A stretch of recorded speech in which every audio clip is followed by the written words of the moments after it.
વડોદરામાં સનાતની યુવા સેના દ્વારા બાળકો હિન્દુ ધર્મ તરફ દોરવાય એના માટે દર સોમવારે બટુક ભોજનનું આયોજન કરવામાં આવે છે। સનાતની યુવા સેના દ્વારા દર સોમવારે બટુક ભોજનનું આયોજન। વડોદરામાં સનાતની યુવા સેના દ્વારા દર સોમવારે બાળકોને હિન્દુ ધર્મ તરફ દોરવાનો પ્રયત્નથી બટુક ભોજનનું આયોજન કરવામાં આવે છે।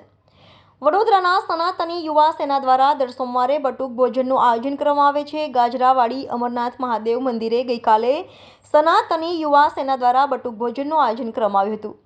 આ 7મા સોમવારે સનાતની યુવા સેના દ્વારા બટુક ભોજનનું આયોજન કરવામાં આવ્યું હતું। સનાતની યુવા સેના દ્વારા બટુકો પાસે પહેલા રામધૂન હનુમાન ચાલીસા કરવામાં આવે છે। બટુક ભોજન રાખવાનો હેતુ બાળકો ધર્મ પ્રત્યે જાગૃત થાય એવો છે। Reporter Rahul Rajput, YNN news, Vadodara.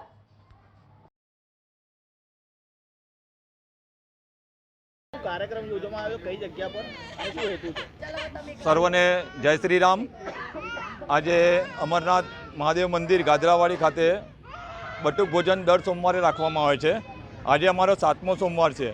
નાના બાળકોને પહેલાં તો અમે રામધૂન બોલાવીએ છીએ, પછી હનુમાન ચાલીસાનો પાઠ કરાવીએ છીએ અને હિન્દુ સંસ્કૃતિ તરફ આપણા બાળકોને દોરવાનો એક પ્રયત્ન કરી રહ્યા છે કે આપણા બાળકો ખેલકૂદની સાથે આપણા ધર્મ પ્રત્યે જાગૃત થાય, આપણા દેવી દેવતાઓ પ્રત્યે એ લોકોને જાણકારી મળે તે હેતુથી અમે આ કાર્યક્રમ કરીએ છીએ।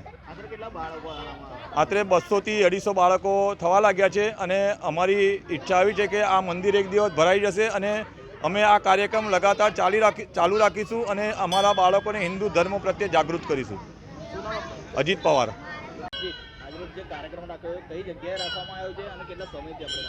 પહેલાં તો તમામ દર્શક મિત્રોને જય સિયારામ।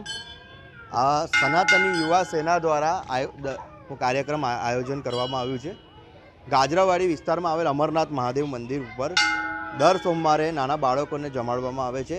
સાથે સાથે એમને શ્રીરામની ધૂન છે, હનુમાન ચાલીસાના પાઠ જેવો કરવામાં આવે છે ને હિન્દુ સનાતન સંસ્કૃતિ તરફ એમનું ધ્યાન દોરવામાં આવે છે નાના બાળકોનું। અને આજે આ કાર્યક્રમમાં અમારી આખી સનાતની યુવા સેનાની ટીમની બપોરની સવારની મહેનત છે। દર સોમવારે અમે આ કાર્યક્રમ કરીએ છીએ। આજે 7મો સોમવાર છે અને 6 સોમવાર અમારા સંપૂર્ણ વ્યવસ્થિત રીતે થઈ ગયા છે। એટલે વિચાર તો ઘણા વર્ષોથી હતા, પરંતુ જેમ જેમ વ્યવસ્થા ને બધું થયું એ પ્રમાણે અમે એક હિંમત કરીને શરૂઆત કરી દીધી છે અને જેવી ભોલેનાથની ભક્તિ અને શક્તિ રહેશે એ પ્રમાણે વધારતા જઈશું। જેમ જેમ છોકરાઓ વધશે એમ એમ અલગ એમની માટે સુવિધા પણ અમે કરીશું આગળ જતાં। 200થી વધુ બાળકો આવી રહ્યા છે। આજે 7મો સોમવાર છે। આજે છોકરાઓ વધારે આવવાની સંભાવના છે। ધીરજ સતીશરાવ વારોકર, સનાતની યુવા સેના, શહેર પ્રમુખ। Subscribe now and press the bell icon. Never miss an update.